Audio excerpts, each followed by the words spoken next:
Morning students.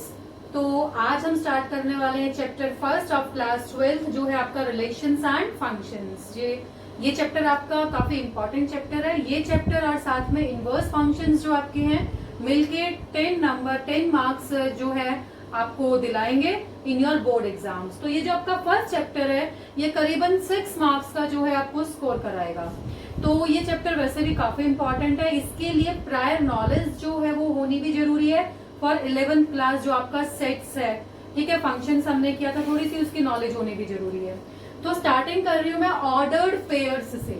Ordered pair हमने class 11th में किए हुए हैं। What is ordered pair? A B. अगर हमारे पास दो सेट होते हैं, फर्स्ट एलिमेंट फर्स्ट सेट का, सेकेंड एलिमेंट सेकेंड सेट का, ये ऑर्डर्ड पेयर होता है और ये कभी भी इक्वल नहीं होता बी ए के। मतलब जो इनका अरेंजमेंट होता है वो मैटर करता है कि 1 2 बराबर नहीं होएगा 2 1 के। 1 2 लिख दिया और 2 1 लिख दिया, एक ही बात नहीं होती, वो अलग अलग होती है। ठीक है, दूसरा एलिमेंट जो है बी में से होना चाहिए। ठीक है, this is an ordered pair. तो ये ऑर्डर्ड पेयर होते हैं और ये जो होता है ना, इनका जो पैटर्न होता है लिखने का वे होता है, मतलब पहले नंबर पे ए लिखा है, दूसरे पे बी लिखा है, ये इंपॉर्टेंट होता है। मतलब अगर मैं इसको बी ए लिख रही हूँ तो वो इसके इक्वल नहीं होएगा। ठीक है, A B is not equal to B A. Way of arranging इनका इंपॉर्टेंट रहता है इसमें। ठीक है, फिर एक आता है आपका कार्टेशियन प्रोडक्ट। कार्टेशियन प्रोडक्ट क्या होता है? ए क्रॉस बी। ये हमने किया था 1a 1b, फिर 2a 2b, then 3a and 3b। मतलब set of all the ordered pairs, A से बी में जितने भी ऑर्डर्ड पेयर बन सकते हैं उनके सेट को हम क्या बोलते हैं? Cartesian product. ठीक है, this is the Cartesian product of A and B. Cartesian product भी हमने किया था, ये याद आ गया। इसके बाद हम चलते हैं रिलेशन क्या होता है। ठीक है, ये तो आपने कार्टेशियन प्रोडक्ट लिखा है, तो कार्टेशियन प्रोडक्ट से रिलेशन पे चलते हैं। रिलेशन क्या होता है? If I am writing A R B, मुझे ना इसमें से एक ऐसा रिलेशन चाहिए जिसमें स्टार्टिंग जो है वो ऑड नंबर से हो। मतलब ऐसे ऑर्डर्ड पेयर्स चाहिए जिनकी स्टार्टिंग ऑड नंबर से हो। तो आप क्या बोलोगे? 1a, उसके बाद 1b, 3a और 3b। सिर्फ यही वाले ऑर्डर्ड पेयर्स आएंगे मेरे रिलेशन में, क्योंकि मैंने क्या बोला है, मुझे ऐसा रिलेशन चाहिए जिसमें स्टार्टिंग वाला एलिमेंट ऑड नंबर हो। ये 2 और 2 नहीं आएंगे। इससे हमें क्या पता लग रहा है कि जो रिलेशन होता है उसमें जो ऑर्डर्ड पेयर्स आते हैं वो हमारे कार्टेशियन प्रोडक्ट जो हमारा सेट है उसी का पार्ट होता है। ठीक है, इसमें तो हमारे सारे के सारे एलिमेंट्स होते हैं जितने भी इसमें बन सकते हैं, सारे के सारे, और उसमें से हमारा रिलेशन डिफाइन होता है। तो रिलेशन में हमारे सारे एलिमेंट्स हो भी सकते हैं, सारे ऑर्डर्ड पेयर्स, और नहीं भी हो सकते। इतना समझ में आ गया यहाँ तक? ठीक है, इसके बाद हम करते हैं आपका हमने 2-3 चीजें और की थी। फॉर एग्जाम्पल आपका सेट ए है 1 2 3 4 और एक सेट बी है ए बी सी। 1 को बी के साथ कनेक्ट किया हुआ है, 2 को ए के साथ, 3 को सी के साथ, और मान लो एक और एलिमेंट है, यहाँ पे 4 है, यहाँ पे डी है। ठीक है, एक वर्ड होता है आपका range, domain, domain, codomain and range. तो याद है किसी को क्या क्या होता है? डोमेन, कोडोमेन और रेंज। डोमेन अगर मुझे लिखना हो इसका तो कौन से एलिमेंट्स आएंगे डोमेन में? ए वाले एलिमेंट। ए वाले सारे एलिमेंट्स 1 2 3। तो 4 लिख सकते हैं? नहीं लिख सकते, जैसे इसकी पेयरिंग तो नहीं हो रखी। 4 लिखेंगे? डोमेन में सारे एलिमेंट्स आते हैं 1 2 3 एंड 4। ठीक है, को डोमेन में क्या आता है? बी वाले सारे elements, A B C and D, सारे के सारे, चाहे उनकी पेयरिंग हो रखी हो चाहे ना हो रखी हो। ठीक है, रेंज में कौन से आएंगे? A B and C, only A B C, जिनका हमारा रिलेशन बना हुआ है। ठीक है, 1 बी के साथ पेयर्ड है, 2 ए के साथ, 3 सी के साथ। तो ए बी सी ये हमारे आएंगे रेंज में। देखो ऑर्डर्ड पेयर इस रिलेशन का मैं कैसे लिखूंगी, 1B और 2A और 3C, ये मेरा रिलेशन है R। ठीक है, तो जितने भी इसके पीछे वाले सेकेंड नंबर के एलिमेंट्स हैं वो आपके रेंज में आएंगे, और ये फर्स्ट वाले जो एलिमेंट्स हैं वो आपके डोमेन में आते हैं। इतना क्लियर हो गया डोमेन, कोडोमेन और रेंज क्या होता है। ठीक है, तो इसके आगे चल रहे हैं अब हम। डोमेन रेंज हो गया। इसके बाद आता है आपका नंबर ऑफ रिलेशंस कितने होते हैं, टोटल नंबर ऑफ रिलेशंस। जैसे मान लो मेरे पास ये 3 एलिमेंट्स हैं, इसमें 4 है और इसमें 3 है, तो मेरे पास टोटल नंबर ऑफ रिलेशंस कितने होंगे जो हो सकते हैं, 2 की power m into n। m is the number of elements in first set और n is the number of elements in second set. तो ये हो जाएगा 2 की पावर 4 इंटू 3, तो 2 की पावर 12। हमारे पास टोटल इतने रिलेशन बन सकते हैं, उसमें से आपको छांटने हैं। ठीक है, इतना समझ में आ गया। इसके बाद आता है हमारा टाइप्स ऑफ रिलेशंस। रिलेशन के हम टाइप पढ़ेंगे अब।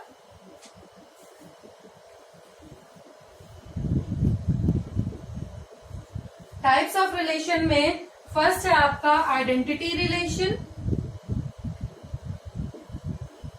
फिर आएगा आपका यूनिवर्सल रिलेशन, और फिर आएगा आपका एक वॉइड रिलेशन। पहले ये 3 पढ़ेंगे।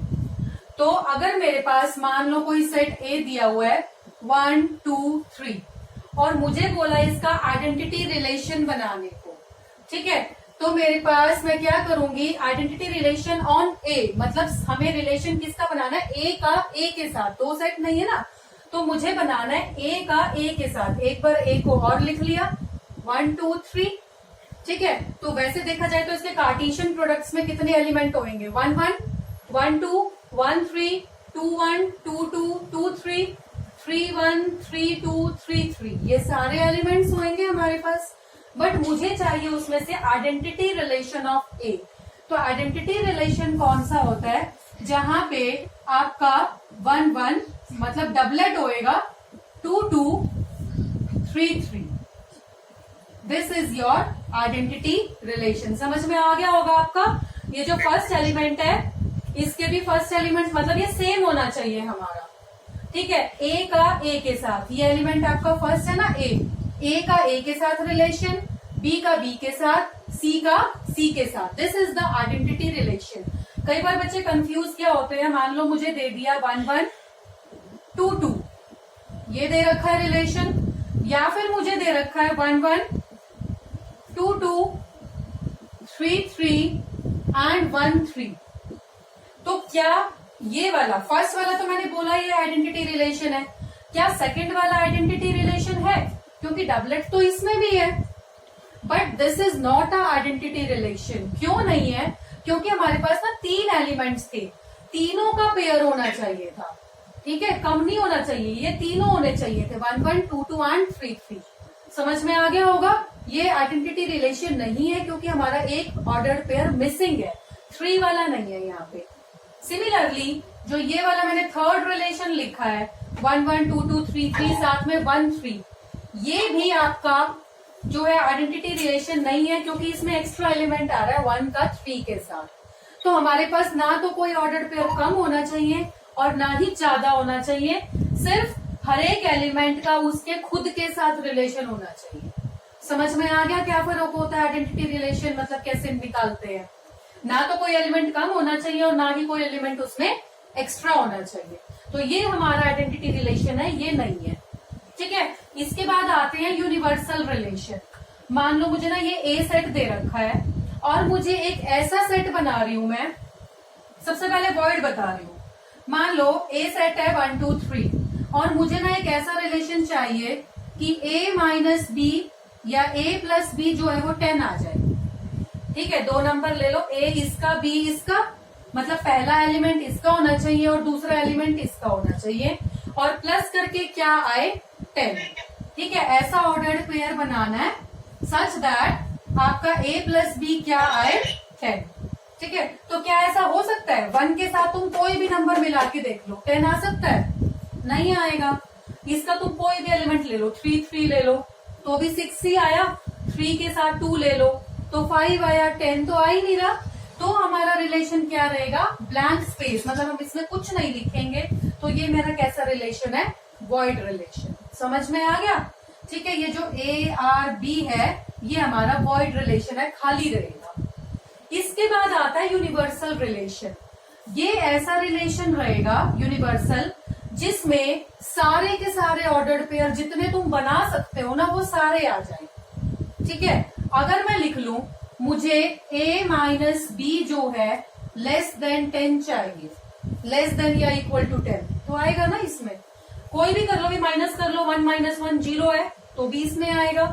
अगर मैं 1 और 2 का ऑर्डर्ड पेयर ले रही हूँ, देखो 1 1 का लिया, 1 माइनस 1 0 इसी में आएगा।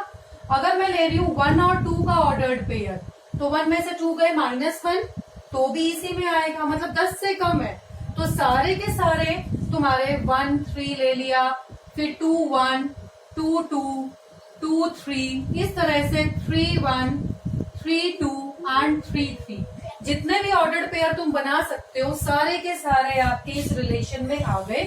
तो ये जो मेरा रिलेशन था this is a universal relation.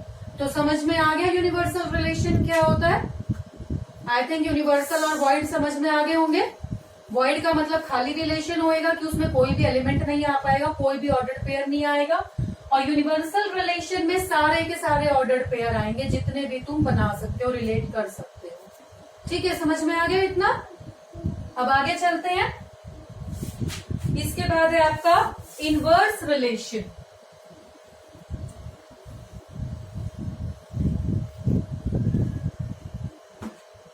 Inverse relation, ये आपको नाम से ही पता लग रहा है।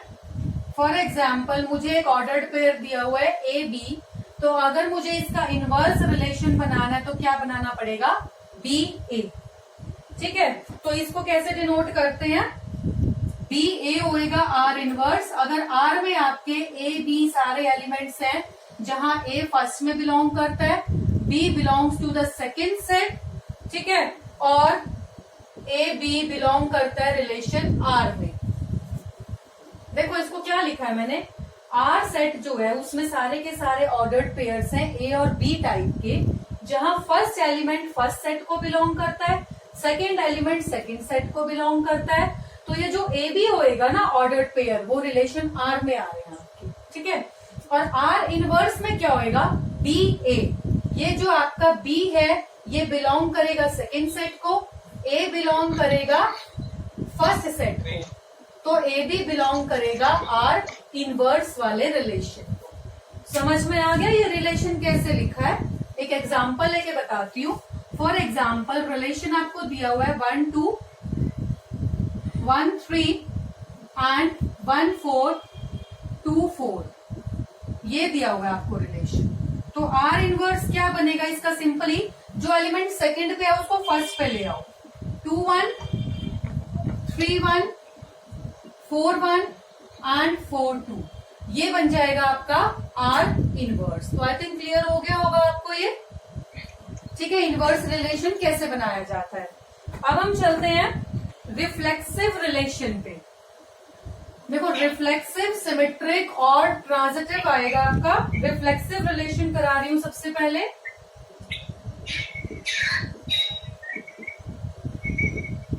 रिफ्लेक्सिव रिलेशन, अगर हमारे पास एक सेट दिया हुआ है A, ठीक है, उसमें आपके कुछ एलिमेंट्स हैं, ये A एलिमेंट है, B है और C है।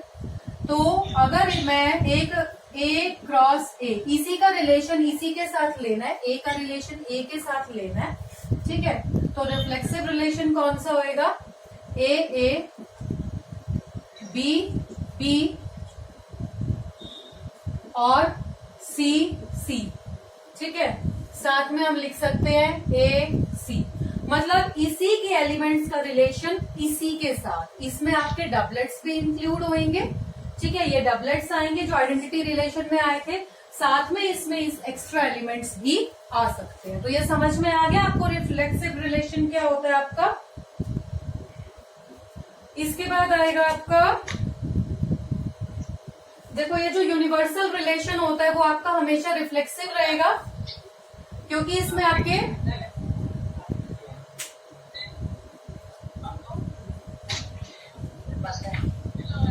ये आपस में बातें करते हैं। क्यों?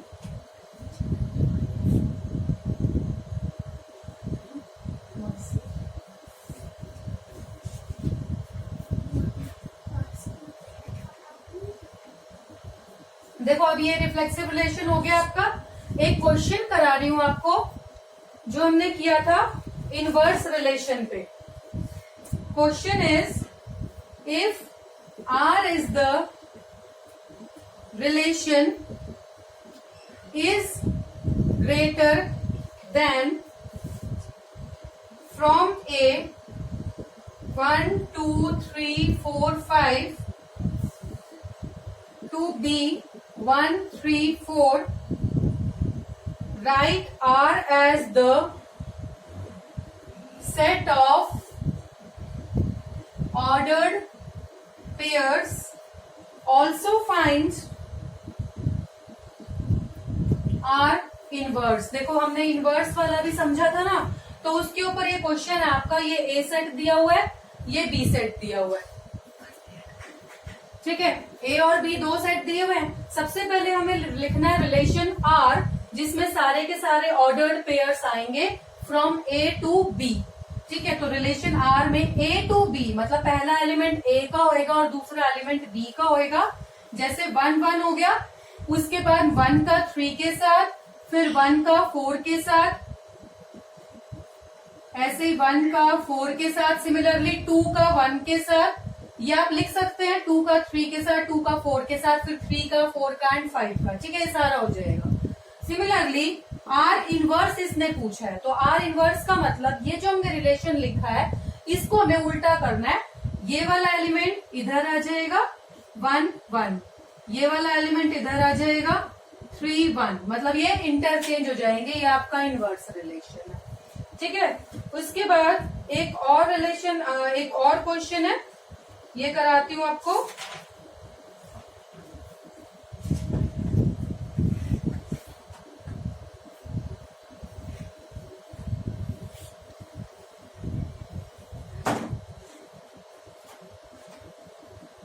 अच्छा, अभी हमने रिफ्लेक्सिव वाला स्टार्ट कर लिया था।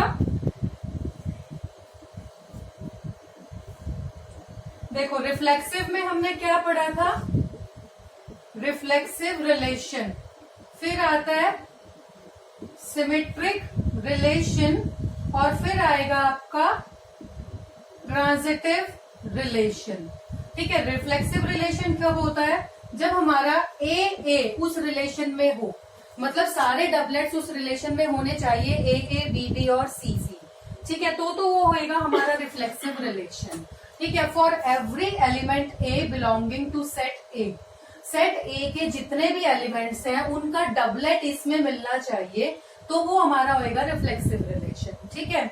उसके बाद सिमेट्रिक रिलेशन कौन सा होता है, अगर हमारे पास ए बी ऑर्डर्ड पेयर है, A belong to A and B belong to B, अगर रिलेशन में ए बी मिल रहा है ना, तो साथ में हमें बी ए भी मिलना चाहिए। मतलब अगर किसी रिलेशन में 1 2 लिखा हुआ है तो उसी रिलेशन में 2 1 भी प्रेजेंट होना चाहिए, तो वो हमारा सिमेट्रिक रिलेशन होता है, ठीक है। इसके बाद ट्रांजिटिव रिलेशन की बारी आती है। अगर हमारे पास ए बी है उस रिलेशन में और बी सी है, तो हमारे पास ए सी भी प्रेजेंट होना चाहिए। फॉर एग्जाम्पल, अगर मेरे पास 1 2 दिया हुआ है और 2 3 दिया हुआ है किसी रिलेशन में, ठीक है, और अगर 1 3 भी होना चाहिए, इसी में 1 3 भी प्रेजेंट होना चाहिए, तो वो हमारा ट्रांजिटिव रिलेशन होएगा। तो ये एग्जाम्पल से समझ आ गया आपको रिफ्लेक्सिव रिलेशन क्या होता है। फॉर एग्जाम्पल, अगर मेरे पास सेट ए है 1 2 3 3 एलिमेंट्स का, तो जिस रिलेशन में 1 1 2 2 3 3 प्रेजेंट होगा उसको रिफ्लेक्सिव रिलेशन बोलूंगी। मतलब 1 1 2 2 3 3 तो होना ही चाहिए, इससे ज्यादा या कम भी हो सकता है। इसके अलावा जो मर्जी एलिमेंट्स लिखे हुए हैं हमें कोई फर्क नहीं पड़ता, मतलब इससे ना कम नहीं होना चाहिए, ये 3 एलिमेंट्स तो होने ही चाहिए उसमें। तो वो होता है हमारा रिफ्लेक्सिव। एक हमने ना आइडेंटिटी रिलेशन पढ़ा था इससे पहले, उसमें क्या था, ओनली ये 3 एलिमेंट्स हैं तो ये आइडेंटिटी रिलेशन बनता है। और इसमें अगर मैं और एलिमेंट्स डाल देती हूँ, जैसे 1 4, मतलब इसके अलावा कुछ और 1 4 नहीं 1 2 डाल दिया, कुछ और डाल दिया, तो वो हमारा रिफ्लेक्सिव रिलेशन बन जाता है। ठीक है, फिर आता है सिमेट्रिक। अगर मेरे पास रिलेशन में 1 2 दिया हुआ है, मतलब ए और बी दिया हुआ है, तो बी ए भी प्रेजेंट होना चाहिए, वो तो होता है सिमेट्रिक। फिर ट्रांजिटिव आता है, अगर ए बी दिया हुआ है, बी सी दिया हुआ है, तो ए सी भी होना चाहिए, वो चेक करना है हमें, तो वो हो जाएगा आपका ट्रांजिटिव। ठीक है, और अगर कोई रिलेशन रिफ्लेक्सिव भी है, सिमेट्रिक भी है, ट्रांजिटिव भी है, तो ऐसे रिलेशन को क्या बोला जाता है, इक्विवेलेंट रिलेशन। ठीक है, तो इक्विवेलेंट रिलेशन क्या होता है, जो रिफ्लेक्सिव भी हो, सिमेट्रिक भी हो और ट्रांजिटिव भी हो, तीनों चेक करेंगे हम, उसके बाद वो क्या हो जाएगा आपका इक्विवेलेंट रिलेशन। ठीक है, तो इसके ऊपर हम कुछ बेस ना क्वेश्चंस करते हैं। फॉर एग्जाम्पल,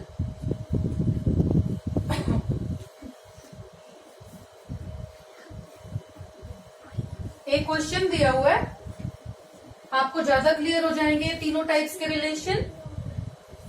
सेट है हमारे पास 1 2 3 एंड 4 और रिलेशन दिया हुआ है 1 2 2 2 1 1 4 4 1 3 3 3 एंड 3 2। हमें ना ये बताना है कि ये रिफ्लेक्सिव, ट्रांजिटिव और सिमेट्रिक है या नहीं है, चेक करना है वेदर इट इज रिफ्लेक्सिव। हाँ जी सर, हाँ जी, वर्ड्स को पढ़े लिख दो, थोड़े वर्ड्स को पढ़े लिख दो मैम, ठीक हो जाएगा, थोड़ा दिख रहा है। तो हमें चेक करना है कि ये रिलेशन रिफ्लेक्सिव, सिमेट्रिक और ट्रांजिटिव, ठीक है, इसमें से कौन सा है, या तीनों है, मतलब हमें चेक करना है। रिफ्लेक्सिव रिलेशन कौन सा होता है, ए ए, ये वाला होता है ना डबलेट वाला, तो क्या इसमें आपके सारे डबलेट्स हैं, 1 1 है, चेक करो, यस। 2 2 इसमें नहीं है, ये रहा, एंड 3 3 ये भी है, 4 4 ये भी है, तो इसमें सारे है ना डबलेट्स आपके पास, therefore yes it is reflexive. ठीक है, सारे डबलेट्स प्रेजेंट हैं। इसके बाद आता है सिमेट्रिक, मतलब अगर 1 2 गिवन है तो क्या 2 1 गिवन है, ये चेक करिए, ये 1 2 दिया हुआ रिलेशन में 1 2 गिवन है आपके पास, तो क्या 2 1 इसमें गिवन है, चेक करो, 2 1 नहीं है, तो इसका मतलब इट इज नॉट सिमेट्रिक। ठीक है, हमने पहला ही चेक किया और वही नॉट हो गया। इसके बाद आता है ट्रांजिटिव। ठीक है, ट्रांजिटिव में क्या होता है, अगर ए बी है, बी सी है, तो ए सी भी होना चाहिए, चेक करो, क्या हो गया, कैसे हो गई ये? बफरिंग क्या था, कितने मिनट की होगी, उसको पॉज कर दो। ठीक है, नाउ 1 2 2 2, देखो ये ए, ये बी, ये बी, ये सी, तो 1 2 प्रेजेंट है, यस। ठीक है, सिमिलरली ये 1 1 और ये 1 3, ये ए है, ये बी है, ये बी है, ये सी है, ए का बी के साथ, बी का सी के साथ, तो क्या 1 और 3 इसमें प्रेजेंट है, यस, 1 3 भी इसमें प्रेजेंट है। ठीक है, आप कोई भी ले लीजिए, जैसे ये है ए बी बी सी, ए का बी के साथ, बी का सी के साथ, तो क्या 3 2 प्रेजेंट है, यस, 3 2 प्रेजेंट है। ठीक है, तो इस तरह हमने चेक करके देखा कि इसमें ए बी का जो रिलेशन, ए बी और बी सी का जो अगर हमें ऑर्डर्ड पेयर दिया हुआ है, तो ए सी का ऑर्डर्ड पेयर भी दिया हुआ है, तो therefore yes it is transitive. तो ट्रांजिटिव तो हो गया, सिमेट्रिक नहीं है, ये रिफ्लेक्सिव है, ट्रांजिटिव है, सिमेट्रिक नहीं है। तो अगर ये पूछा जाए क्या ये इक्विवेलेंट है, तो इक्विवेलेंट नहीं है, क्योंकि अगर तीनों यस होते हैं तो हमारा इक्विवेलेंट होता है। तो आज यहीं तक करते हैं, ये आपका मेन कॉन्सेप्ट है जो आपका सिमेट्रिक, ट्रांजिटिव और रिफ्लेक्सिव है। इसके ऊपर और क्वेश्चंस एंड और कंसेप्ट इसको और क्लियरली करेंगे इन द नेक्स्ट वीडियो।